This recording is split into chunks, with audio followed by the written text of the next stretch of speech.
Imagine a world where a common cold or a simple scratch on the knee could lead to death, where surgeries, cancer treatments, or even childbirth are shadowed by the fear of untreatable infections.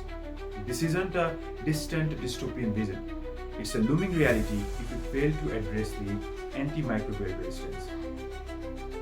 Namaste everyone, this is me Praishat Chandra, a second year MBBS graduate from KISS Medical College. In this video, I am going to talk about the greatest crisis that we are facing right now and will be a greatest crisis in the future, antimicrobial resistance.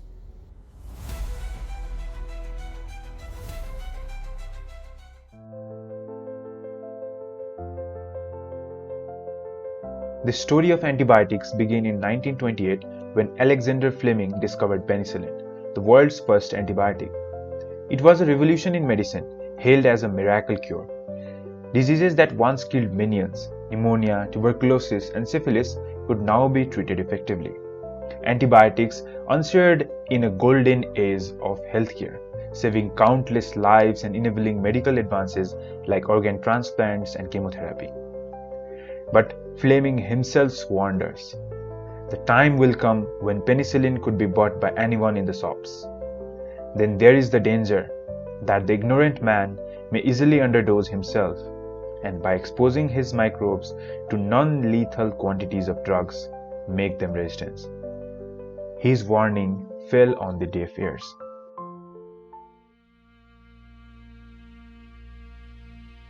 Fast forward to today, and we are facing the consequences of decades of misuse and overuse. How did this happen? Overprescription. Antibiotics are often prescribed for viral infections like colds or flu, against which they are useless. Agricultural misuse. Antibiotics are routinely given to livestock to promote growth, leading to resistant bacteria in the food chain. Environmental contamination. Pharmaceutical waste and inadequate sanitation systems have allowed resistant microbes to thrive. Global connectivity. Resistant strains can travel across borders with alarming speed, turning local problems into global crises. These factors have led to the superbugs like MRSA, methicillin-resistant Staphylococcus aureus, and drug-resistant tuberculosis, diseases that defy even the most potent drugs.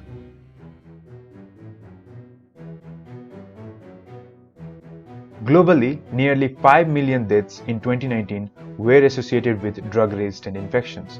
Common treatments are failing.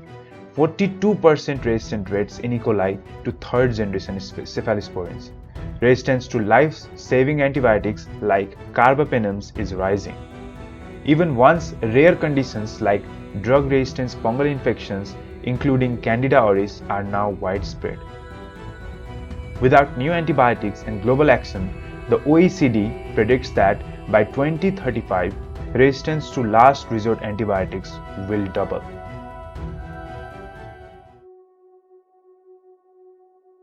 If AMR remains unchecked, routine infections become fatal.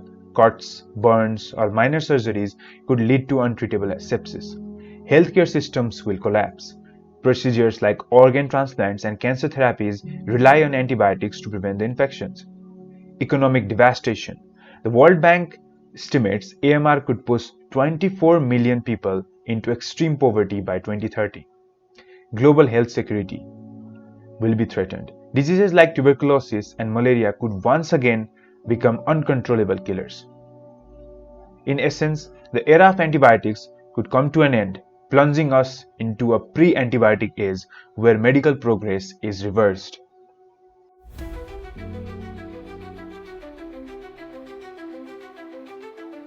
While the situation is dire, there is a hope if we act decisively. Education and awareness, public campaigns about the dangers of misuse are crucial. Medical professionals must prescribe antibiotics judiciously.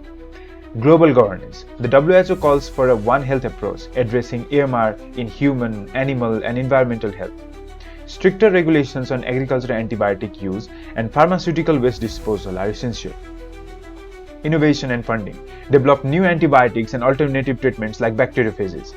Incentivize research through global initiatives and public-private partnerships. Strengthen surveillance. Track resistant infections globally to contain the outbreaks. establish national AMR action plans with 80% public awareness by 2030. Preventative healthcare. Invest in vaccination programs and sanitation to reduce the need for antibiotics. The fight against AMR is a race against time. The choices we make today will determine whether we secure a future of effective healthcare or face a return to the dark ages of medicine. The responsibilities lies with all of us, healthcare makers, policy makers, healthcare providers, and individuals like us.